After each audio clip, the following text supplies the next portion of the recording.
Oh, well, hello there.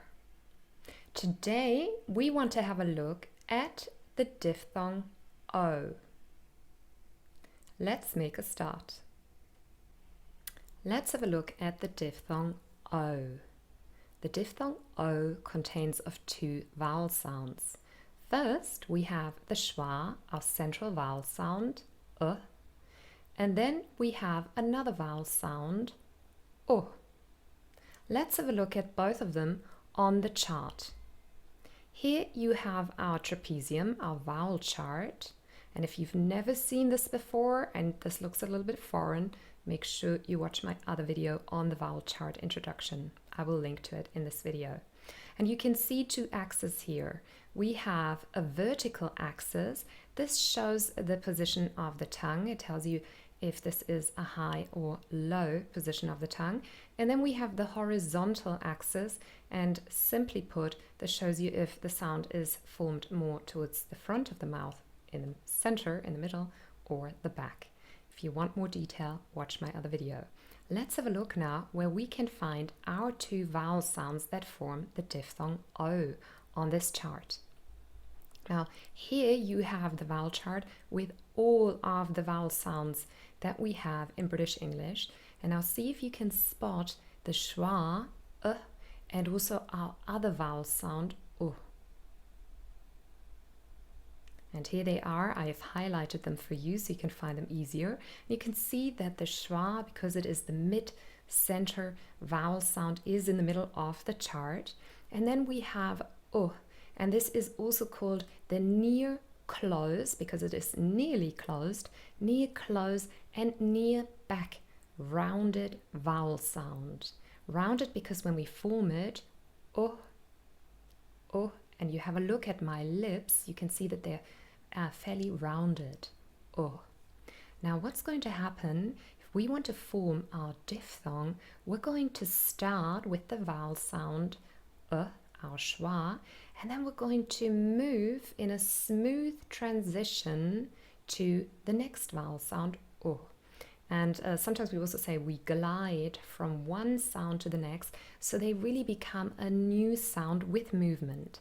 So I've added a little arrow here for you to show the movement. So let's do this together. We go from o to u.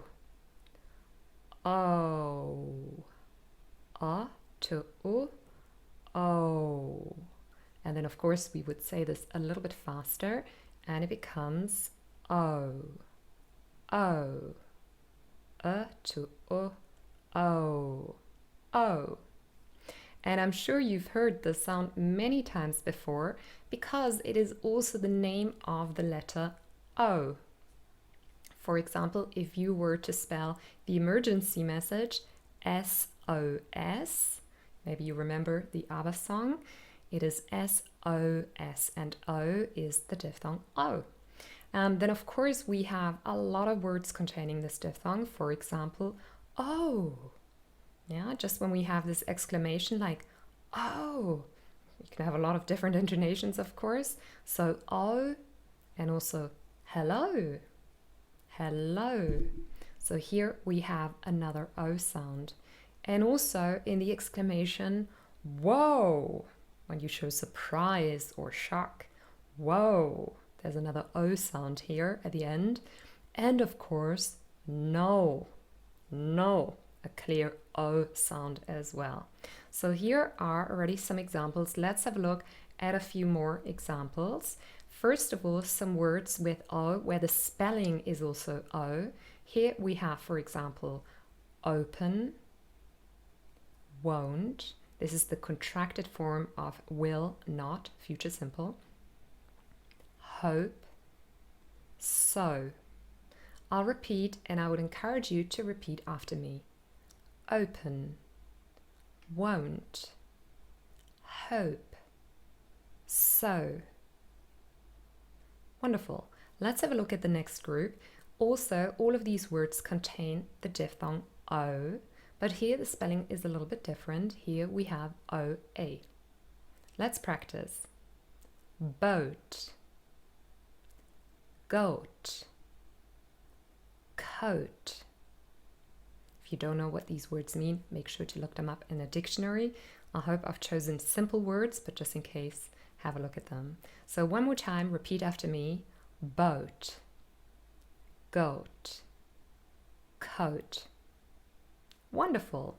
Let's have a look at some exceptions. Of course, there are always some exceptions to the spelling rules.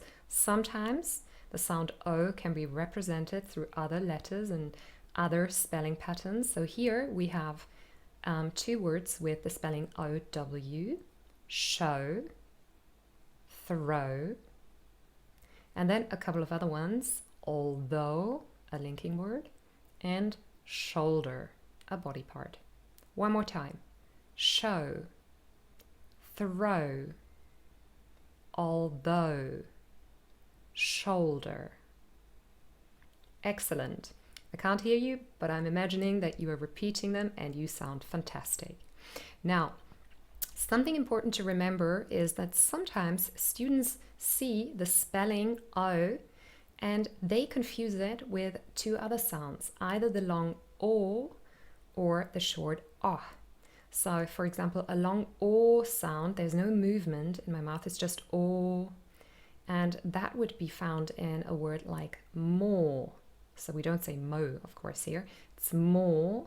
And the short O, as in job, it's a short O sound. Now, sometimes people use especially the short O instead of an O. So if I go back again, especially to the words spelled with only an O, I sometimes hear my students say things like open or want, hop or so, and especially also no. Sounds a bit more Spanish than English. So no, this is not correct. In English, we have an O. It is a diphthong here. So make sure to pronounce that right. Now it's time to test yourself. Which words contain O? Listen carefully. Clock, mobile, horse, object, now, cold, sound. And the right answer is mobile and cold. I've written the sounds above the words, so we have O in clock, not a diphthong, O in mobile, O in horse, O in object, ow in now. This is a diphthong, but not the one we were looking for. O in cold and ow in sound. I hope you've got them all right. If you have any questions, leave me a comment and like this video.